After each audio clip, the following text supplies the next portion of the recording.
Hello and welcome to this episode of Talking About Rock, sponsored by School of Rock, North Buffalo. I'm Rob Edwards. On today's show, we have for you another super story from the 80s. Originally formed by Steve Plunkett on vocals and Steve Lynch on guitar, with Randy Rand on bass and Kenny Richards on drums, the group's inspiration for the band's name came after hearing the Def Leppard song Photograph. Hence the band Autograph was born. This band, on the power of their 1983 debut, which was remastered by Andy Johns, who had produced bands such as Humble Pie, Free, and Rod Stewart, had not yet been signed to a major label. However, after playing the demo for David Lee Roth, he invited the band to open for Van Halen on their 1984 tour, playing 48 shows before they were signed to a contract with RCA following their performance at Madison Square Gardens. The debut album, Sign In Please, produced the major hit Turn Up the Radio, achieving gold status of 500,000 copies sold. Also, the fretboard tapping from guitarist Steve Lynch won him a Guitar Solo of the Year for Guitar Player magazine in 1985. The second album, That's the Stuff, was recorded and released in fall of 85, and the group went on tour with Motley Crue and Heart. Sales were not as strong as the previous album, but still achieved near gold status.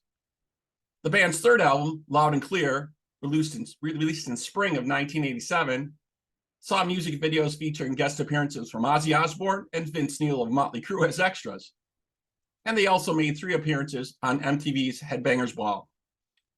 Then in '88, the band left RCA to pursue other options. After tours with Aerosmith, Dio, Bryan Adams, and Whitesnake, they disbanded in '89. Then in 2013, Steve Lynch and Randy Rand reunited with Kenny Richards. With Steve Plunkett not being interested, they replaced him with Simon Daniels, who they had discovered on YouTube and immediately sensed he was the right fit for the band, taking over lead vocals. In 2015, Richards was replaced by Mark Whelan. And the band played Monsters of Rock, the M3 Rock Festival, Firefest UK, and other fairs and festivals. In 2015, they released the single, You Are Us, We Are You, and followed that up with a second single on April 21st, I Lost My Mind in America. In 2017, they released Get Off Your Ass and hit number 21 on the Billboard Classic Rock chart sales with 2 top 10 singles. In 2019, Lynch decided to leave and was replaced by Jimmy Bells from House of Lords. Then on April 26, 2022, it was announced bassist Randy Rand had died at 71. He had just delivered the master recordings and told the band to make sure the album was released before he passed. Now we speak with Simon Daniels from Autograph, next, here on Talking About Rock.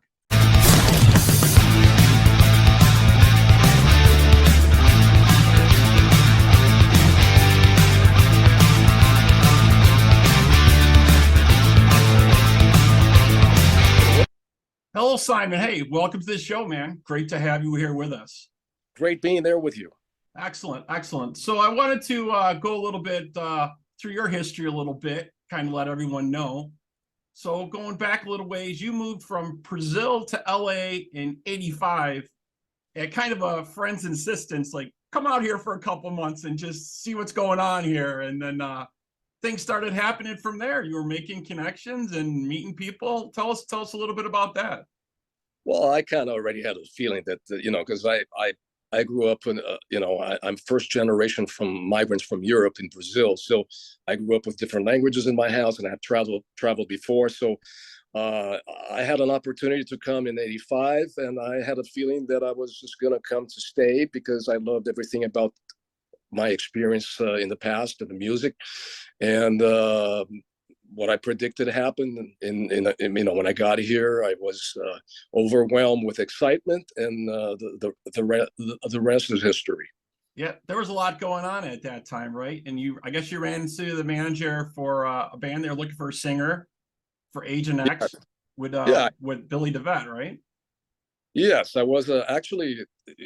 He came later, but it's basically I was just looking for to start something, and then I connected with this manager, formed a band called Agent X, and then Billy was in the band, and It was a good situation to get to know Hollywood, to play some of the clubs, and get acquainted with the whole new scene. And the scene was exploding at that time. Right, right. There's all kinds of stuff going on there in the 80s. Crazy. I was out there for a little while myself. Yeah. And then you moved on to another project. You had a band called Jailhouse in the Yeah. mid 90s. Yeah. Tell us a little bit about Jailhouse. Jailhouse ended up being actually a merger of three members of the band Rough Gut, that had two albums prior with Warner Brothers, and the guitar player I was working with, and me. So it became a five-piece, and we toured quite a bit. We did three videos. We were in the Headbangers Ball at the time, which was with Ricky Rackman. Right, right. Back in the day, right? We were like really big in the Hollywood scene at that time. I actually experienced everything that you could have imagined from that era. We did some touring, and then we put out a record by Restless Records. It came out, and it was a live album recorded at the Roxy called "Alive in a Mad World." Did pretty well, and then we got signed to Enigma, but then Enigma was let go by Capitol, and that's kind of like a long story. So it ran its course. And right, lots of changes going on, right? Yeah, I moved on. The 90s came in, it just changed a lot of stuff. Yeah, and then you moved on to some other projects. I think you were in a band called Flood for a little while as well, also. Yes, and then in the mid 90s, was signed by Interscope with a band Flood, and we made an incredible record produced by Bob Marlette, and we were signed by Ted Fields, which was the owner of Interscope, was just starting at that time. But it was a complicated era.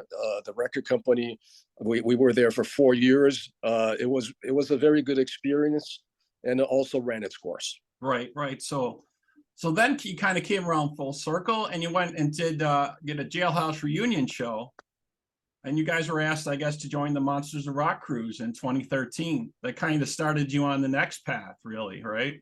That's exactly what happened. So there was this idea of doing a reunion, because Monsters of Rock is kind of like, they bring these bands from the 80s and stuff, and then we were invited by Larry Moran. Larry Moran is the one who puts this together, and he was our tour manager back in the days of Jailhouse. So we remained friends, and he said, "Hey, well, you guys want to do a reunion?" Yeah, sure. So we went there. We played a couple of shows. Actually, not the full lineup, but there was a guitar player that didn't go. I took on the guitar for that situation, and then it was fun. And then when I came back a month or two later, I got a call from the guys from Autograph. Right. And I guess what I've read, they saw your video on YouTube, and they said, "This is the guy we need to talk to. Looks like the right fit for us." So it's a combination of what I heard was a combination of that, and also the fact that one of their friends saw us on that cruise. So and obviously put out a good word, but we already had mutual friends. We were in the same in the same circles. Yeah, so it wasn't like, well, nobody knows who that is. It's just like, but we communicated, and it clicked right in. And did they know they wanted to start writing a new record right away when you joined? They said, "Hey, we want to put together a project," or that was kind of still? No, they didn't want to. The idea was to sort of like reform a new version of the band, because it was going to be different anyway. The original keyboard player passed away 5 years prior. Right. They didn't want to have the keyboards in the band. But by the way, nobody knows this, but the last year that they were together, the original lineup, they got rid of the keyboard player because Plunkett wanted to have a guitar set, but that didn't go too well, and then they were kind of at the end of their run. But right. 2013, they said, let's just do something that sound a little harder, more guitar oriented. We keep the essence of everything, the melodies, the harmonies, the riffs, the uplifting party vibe of the rock and roll band. And but we realized you're not going to sound like the other singer, and that this is going to be something. So I said, well, okay, well, that's cool, because I didn't want to just get into something to simulate something else. And I like that style of music a lot. I was a big fan of the band. And they said, no, that's exactly what we're looking for. We're all different people. And let's bring the songs that we used to play. So for 2 years we toured, including going to England too for the first time, because they never went out of the country. So how was that first time playing out in some of those gigs? Did you think it was going to be a little difficult being in front of the fans, being the new guy and new face of the band? Yeah, I mean, I didn't, I realized that it's always, from people's perspectives, to understand something, when they're used to something else, is just a human thing. But as far as how I always felt good about it, because we had really good chemistry on stage. And I could say that literally in the half of the first song, we got them all in the palm of our hands. Excellent. I know that's got to be the hardest job, right? To kind of replace the face of the band and a new singer. That's got to be probably the toughest job. You can swap out a bass player and a drummer, but I think that switching out the singer is always the toughest part. But you're also the rhythm guitarist for the band as well. Yes, and with just talking about what you just said right now, I don't know any bands that still have, original members from that era. True. Very true. I don't know one. Maybe you can say Motley Crue, but they also had the guy who left and came back, whatever. But other than that, well, we all change. It's 35 years, a long time. Nobody looks the same. Nobody sounds the same. Sometimes the fans forget that they were not what they used to be. But I want to point out that he was asked first. Yeah, I read that. They asked Steve, and he said he was too busy or not interested. Basically, those two things came out. So it was more like it fell on my lap. Right. Right opportunity at the right time. You guys got together. So then after you played out some, then you went into the studio and started writing for Beyond? No. We've been doing this since 2013. So we toured a lot. In 2016, we put out an EP that was #1 on iTunes because it was independently put that's out. right. Yes, you did have, and you had those singles. That's right. Yes, I was reading on that. Yeah. And then in 2017, we put out an album by David Ellefson's label that he had at the time, EMP. That did really well. We had that album went #21 on the hard rock sales of Billboard. Yeah, that was Get Off Your Ass. Yeah, hit 21. Yeah. Yep, that was great. Yeah. So there was, we already had new music, and then we decided to just kind of put out singles because the physical albums era was, kind of like diminishing, and it seemed to make more sense. We put out a song called Souls on Fire that it's easily found that was actually a charity for nurses and frontline workers from the pandemic, and then we were continuing with the idea of doing singles, and then Frontiers Records called and said, "You guys want to make a full album?" And yeah, of course. And then so we just jumped in, and there were about 2.5 weeks of writing. Some stuff was already, sort of like put together. That the majority was all new, right? But there were like about 20 songs, and we recorded like 15, and we selected 12 of the ones that we thought were the best. Yep. It was very effortless. We recorded here in LA at our drummer's house because he's a recording engineer with credits. So it was very convenient because of the. Yeah. So is that the time before or in 2019? I guess Steve Lynch decided to leave, right? He was replaced by Jimmy Bells from House of Lords for you guys, right? I think it was 2018. 2018. Yeah, or 29. Yeah, he decided to leave because he claimed he wanted to do a different kind of music, more instrumental, progressive, mature, kind of far away from rock and roll. As he started feeling like this was kind of, I don't know. And then there were other reasons, but so he, unfortunately, at the time he left us, but we were already a very good unit with Randy. And Randy's he was my best friend for the last 9 years of my life. We had a very, very deep relationship as friends, much more than just a guy in the band. And obviously he stayed, we were having fun and touring. And then Jimmy is another thing that fell on our lap because we didn't even think about talking to anybody. He just called 2 days later, say, "Hey, I already learned 3 songs for you guys."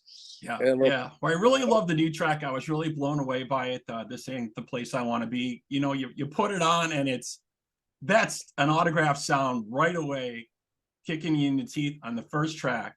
I love that. You know, you guys that was the idea. just put it out there right away. It's a really tight track. It's like you said, it's rock and roll. Let's get going. We're not screwing around. We're not putting a slow song on here. It's like boom, drop the needle, and we're rock and rolling right out of the gate. I love that. You know? Cool, thank you. And it was exactly that, because as you know, the song starts with this guitar solo with the tapping in, and then that whole thing. If you listen to that on headphones, it's beautiful stereo that happens with the guitars, and then high energy, big vocals, everything, and that's how the whole album is. You know, I think it's a great album, and people should really get it. By the way, you can go to autographband.net and pre-order it. Excellent. Yeah, I've been checking out the tracks that Frontier sent me, and I really dig it. But definitely the first song is the standout track for sure that I've heard. So I want to take a quick pause here, and we're going to play that for the folks here. This is This Ain't the Place I Want to Be from Autograph. It'll be out November 18th, their Beyond album. We'll be right back here on Talking About Rock with more from Simon Daniels in a moment.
All right, we're back here on Talking About Rock with Simon Daniels from Autograph. Just checked out the new track From Beyond there. Great stuff, man. Like I said, you drop the needle on this, it just punches you right away.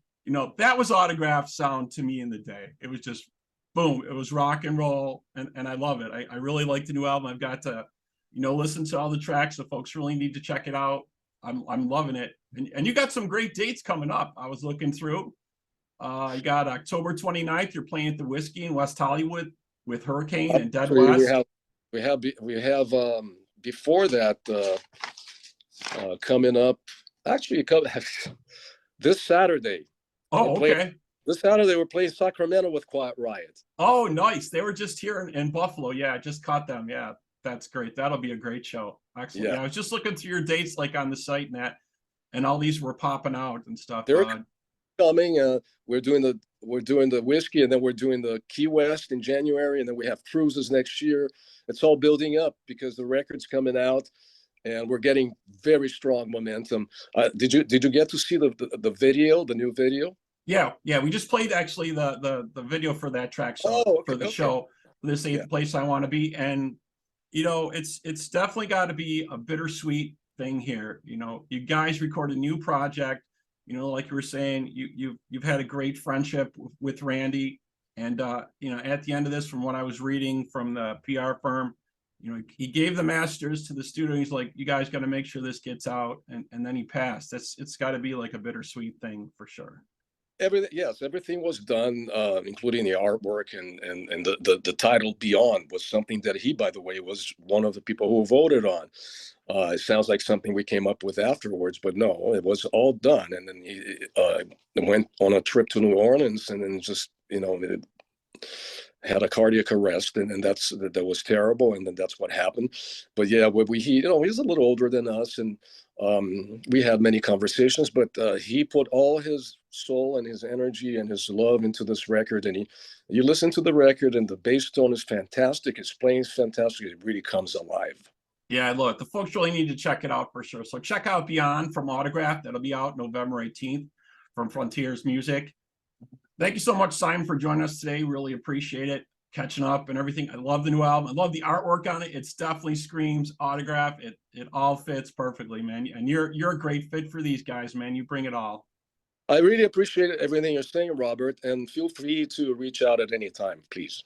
All right, great. And if you folks out there want to know more about us, you have comments or questions, please feel free to email us at talkingaboutrock@gmail.com. You can like us and follow us on Facebook, Instagram, and Twitter. And for this interview, it'll be dropping soon on YouTube. We'll also be streaming on all the services very soon. Simon, again, thanks for being with us today, man. Thanks for having me. I appreciate it. Yep. Have a good day.